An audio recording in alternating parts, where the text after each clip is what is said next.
Partnership का एक बहुत ही ज़्यादा इम्पोर्टेंट अकाउंट है रिवोल्यूशन अकाउंट। और ये जो रिवोल्यूशन अकाउंट है ना, ये बेटा आपको रिकॉन्स्टिट्यूशन जब भी होगा, है ना, रिकॉन्स्टिट्यूशन ऑफ पार्टनरशिप जब भी होता है उस टाइम आपको प्रिपेयर करना होता है। अब बात ये करते हैं कि रिकॉन्स्टिट्यूशन कब कब होता है। रिकॉन्स्टिट्यूशन तब होता है जब क्या होता है, प्रॉफिट एंड लॉस में चेंज होता है, चेंज इन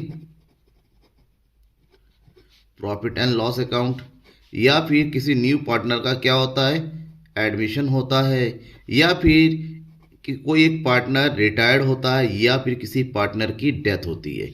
इस सब रीजन से क्या होता है, बिजनेस का रिकॉन्स्टिट्यूशन होता है। इसका मतलब एग्रीमेंट चेंज होता है, तो उस कंडीशन में हमें तैयार करना पड़ता है रिवैल्यूएशन अकाउंट।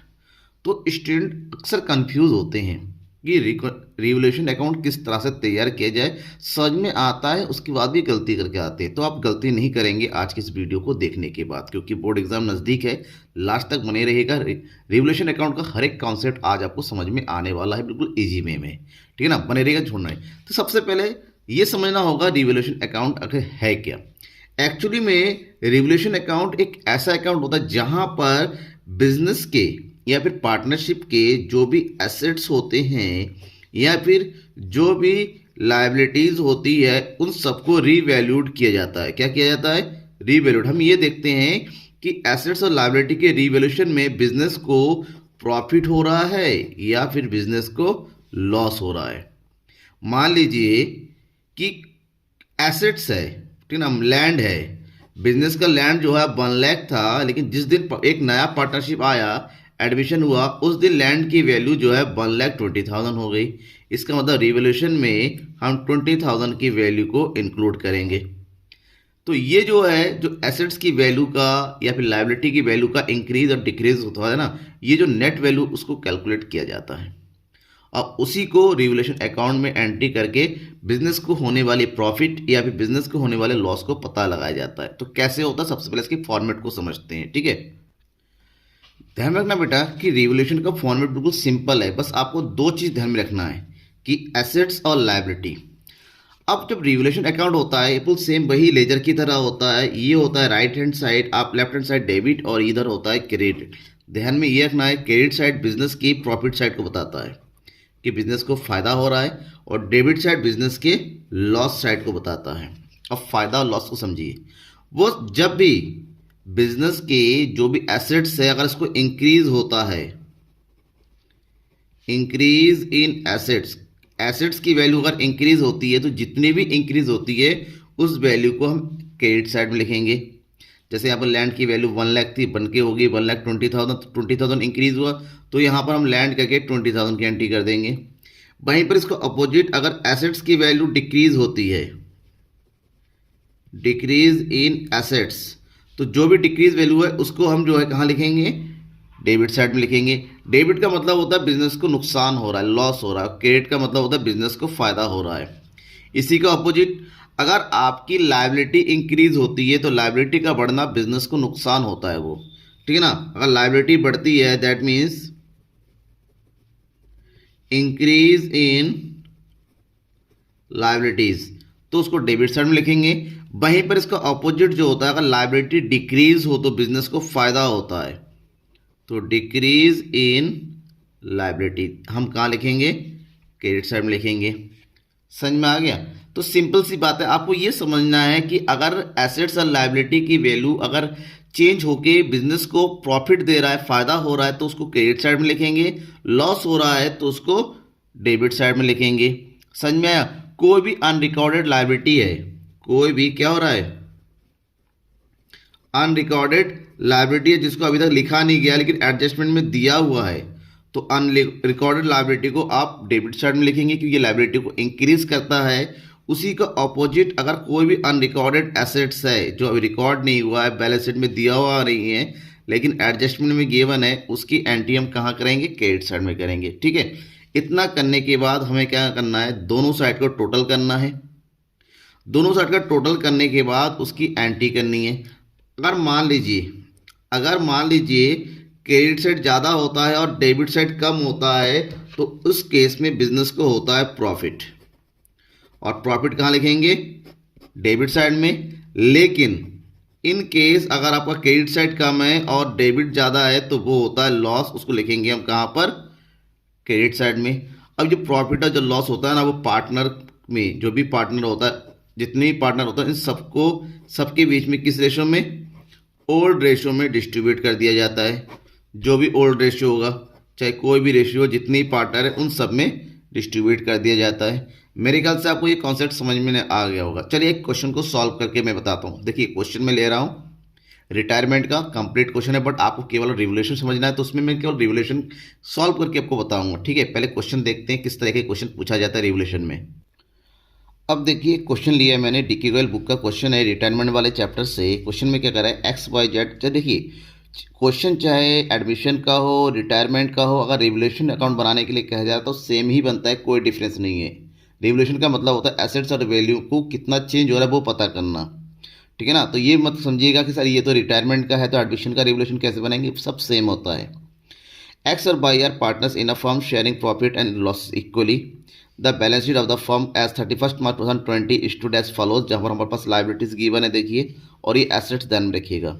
अब इससे रिलेटेड कुछ एडजस्टमेंट नीचे गिवन है। Z retires on 1 April 2020 subject to the following adjustment. Z retire होकर चला जा रहा है तो बिजनेस का रिकॉन्स्टिट्यूशन हो रहा है। रिकॉन्स्टिट्यूशन में क्या दे रखा है, free hold property be valued at 5,80,000।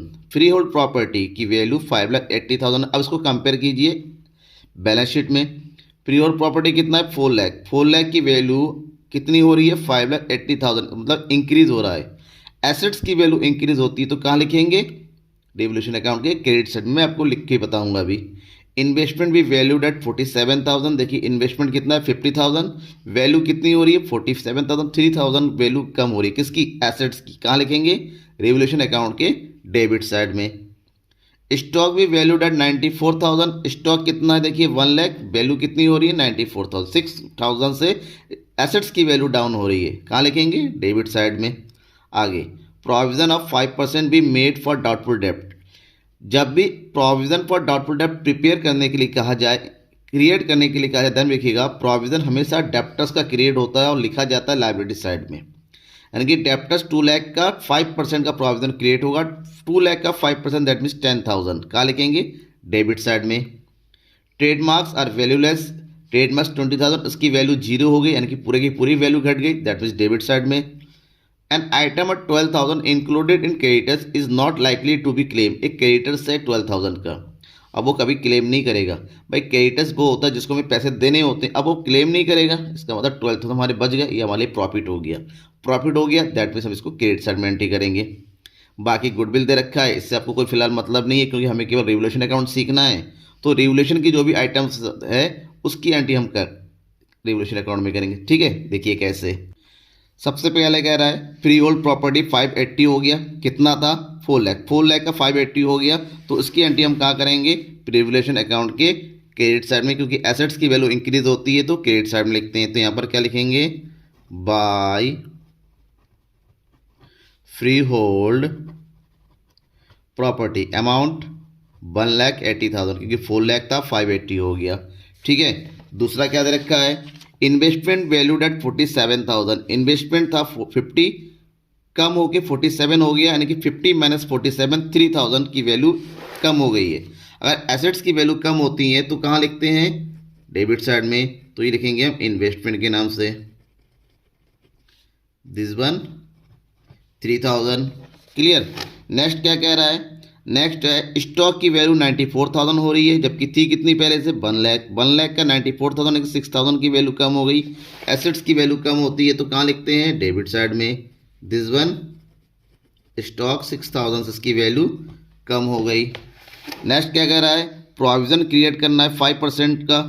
5% का प्रोविजन है, प्रोविजन हमेशा लायबिलिटी होता है तो लिखेंगे हम डेबिट साइड में, that is provision for doubtful debts. और ये जो क्रिएट होता है ना बेटा, ये डेप्टर्स का होता है, और डेप्टर्स हमारे पास 2 लाख का दिया हुआ है। 2 लाख का 5% क्रिएट करना है, तो 2 लाख का 5% होता है 10,000। ठीक है, इसके अलावा और क्या दे रखा है, ट्रेडमार्क्स और वैल्यूलेस। 20,000 का ट्रेडमार्क्स था जिसकी वैल्यू अब 0 हो गई, दैट मीन्स ट्रेडमार्क्स हमारा पूरा का पूरा कम हो गया है, एसेट्स कम हो गया है, तो डेबिट साइड में ये हो गया 20,000। ठीक है, और नेक्स्ट है an item 12,000 including creditors is not likely to be claim. Creditors claim नहीं करेगा, नहीं कम हो रहा है। क्रेडिटर्स लाइबिलिटी होता है, लाइबिलिटी कम होता है तो हमारे लिए फ़ायदा होता है, इसको एंट्री करते हैं हम क्रेडिट साइड में। दैट मीन्स क्रेडिटर्स कितना क्लेम नहीं आएगा, 12,000 का। ठीक है, इसके अलावा कुछ भी नहीं दे रखा है एसेट्स और लायबिलिटी से रिलेटेड, तो अब इसको क्या करना है, कैलकुलेट करना है। तो टोटल कीजिए 1,80,000, 12,000 दिखने में लग रहा है क्रेडिट साइड ज़्यादा होता है, तो इसकी टोटल हम यहाँ पर लिख देंगे। इसका टोटल हो गया 1,92,000, और डेबिट साइड का जो टोटल हो रहा है 20, 30 और ये हो गया 39। तो 1,92,000 में से 39 को माइनस कर देंगे तो हमारे पास बच रहा है कितना, 8 में से 3 गया 5, 1,51,000। 1,50,000 क्या होगा, हमारा प्रॉफिट होगा। प्रॉफिट की एंट्री करेंगे हम डेबिट साइड में, लेकिन लिखेंगे profit transfer to partners capital account. और हमारे पास पार्टनर है कितने, पार्टनर है 3। कौन कौन है, X, Y and Z. Question में भी दिया होता है कि एक्स और वाई में ये सब इक्वली बटा जाएगा, यानी 1:1:1 के रेशियो में। दैट मीन्स जो प्रॉफिट हो रहा है 1,51,000 का ना, 1,51,000 में तीनों में इक्वली बांटेंगे। दैट मीन्स 3 से डिवाइड कर देंगे। कितना हो गया, 3 5 15, सॉरी उल्टा कर दिया, 3 में से 9 गया, ये 1,53,000। Sorry for calculation mistake. ठीक है ना, तो 3 5 15, 3 1 3, दैट मीन्स 51,000। तो 51,000 की एंट्री करेंगे यहाँ पर सब में, 51,000 राइट। ये अब इसका अकाउंट क्लोज कर दीजिए 1,92,000। तो बेटा ध्यान में रखिएगा, ये आपका रिवोल्यूशन अकाउंट कंप्लीट तैयार हो गया। ठीक है, अब रिवोल्यूशन अकाउंट चाहे एडमिशन का हो, चाहे change in profit sharing ratio का हो, चाहे डेथ का हो, चाहे रिटायरमेंट का, सेम बनता है और ऐसे ही बनता है। एसेट्स की वैल्यू इंक्रीज होता है तो क्रेडिट साइड में डालिएगा, और एसेट्स की वैल्यू डिक्रीज होता है तो डेबिट साइड में डालिएगा। लायबिलिटी इंक्रीज हो रहा है तो डेबिट साइड में, और लायबिलिटी डिक्रीज हो रहा है तो क्रेडिट साइड में। उसके बाद उनका प्रॉफिट एंड लॉस निकालेंगे। समझ में आ गया ना। कोई भी डाउट रहता है इसके बाद भी बिल्कुल बेझिझक आप जो कमेंट बॉक्स में अपने कमेंट को लिख कर बताइए। बिल्कुल हर एक डाउट को मैं क्लियर करूंगा।